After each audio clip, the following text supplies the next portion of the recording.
This is an open letter and a small little video to point out a rather alarming thing when I switched on my console this morning.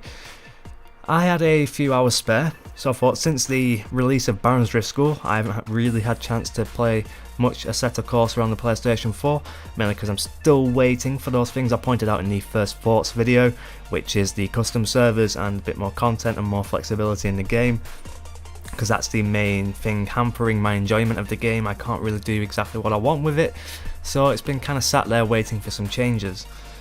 And unfortunately, when I checked on it today, as you can see, the state of the online player base on the PS4 is rather alarming. It's not what I expected to see, and hopefully it's not this bad constantly. Maybe it was just because of the time of the day and etc, etc. But either way, it's not looking that good. Quite frankly, even on the first day or two when it was released on the PS4, there wasn't that ram-packed. There was quite a few people knocking about, but quite a few empty lobbies still. And now it's just very eerily quiet. There's a lot of zeros out of whatever people in the lobbies, and it's not looking very good. Assetto Corsa, this is one thing, 505 games, I need to really stress this to you. I stressed it in the first Thoughts video, and I'm going to stress it a bit more now. You really need to do the server update. We can live with the amount of content that we have right now on the game. We can wait for the content to come out in the future, but you're limiting what content is already there. You're limiting what people can do online with other players. You're taking away control and flexibility away from the player. And I must say this, I've done more research into 505, and the fact that this game has even made it this far is amazing. Quite a small development team of quite a very humble budget, and they've made mostly original quality content, and it is a great game.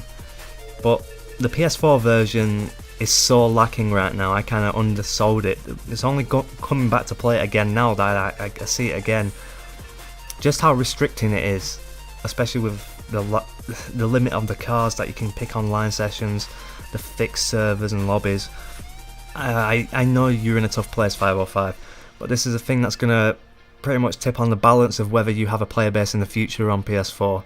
You need to do the server update. Any extra content that's due to come to the PS4 can be on hold. Put it on the back burner, put it on the shelf, because right now on the PS4, Assetto Corsa is very dangerously close to being declared dead. And not dead in the way of the most ironic people say, you know, oh, this game's dead, but it's still got like 100,000 players. I haven't been able to find any current numbers on the PS4 player base. I've had a look, but just from actual observing myself on the actual server list and having a snoop around and playing it for a couple of hours today, it's not looking good. The content issue still hasn't been fixed. There are still bugs in the game from what I can tell from the initial release, which I didn't really point out that much because I didn't get any bugs affect me until day 2 or 3, so that was after my initial recording on the first Thoughts video. So there is screen tearing, there is a noise glitch that is very irritating. You have to leave the lobby to do. It forgets your setup sometimes. There are issues with it, and I'm willing to forgive them, just as I did with Project Cars and some other good games. But this needs to be fixed because it's limiting so much. It's stopping people from buying the game, and I don't blame them for it. I've even recommended people hold back buying the PS4 version until these issues are corrected. I waited quite a long time for this game, and everyone built it up quite a bit more than it probably deserved. It is a great game, but the PS4 version is not something to be desired right now. I hope the reviews out there are being honest about this, because the PS4 version is not what we expected. It's still pretty amazing considering the circumstances of where it came from, but it's competing in a serious market. The driving simulation market on consoles is really getting into its stride, as I pointed out in a recent video. We're getting to a place now in console power, which I know they're still not that powerful compared to most average PCs, but as far as consoles goes, we're getting to that sort of state of where we have enough power to get 1080, 60 FPS and get some really in-depth physics, some really good car physics. And that's something to be amazed at. But you're in a current market, and a market that has been influenced from day one. As far as I can remember, ever since online was a thing, when it comes to racing games, custom servers have been a thing. Because, as someone we were talking about earlier, in games like first-person shooters, Battlefield and stuff like that, you don't really need those custom servers as much as you do with racing games, for example. There are a lot more things you can do with cars. When it comes to a shooting game, you are doing set jobs, you know, like capture the flag or whatever names they tend to use for different games.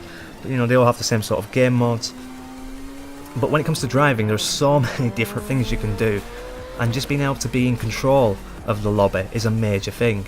Being able to kick trolls, being able to kick bad players, you're taking control away. And in the car world, we are not used to this as online players. You need to give control to the players, give the flexibility to the player, and it needs to be done. I'll see you in the next video. For now, goodbye.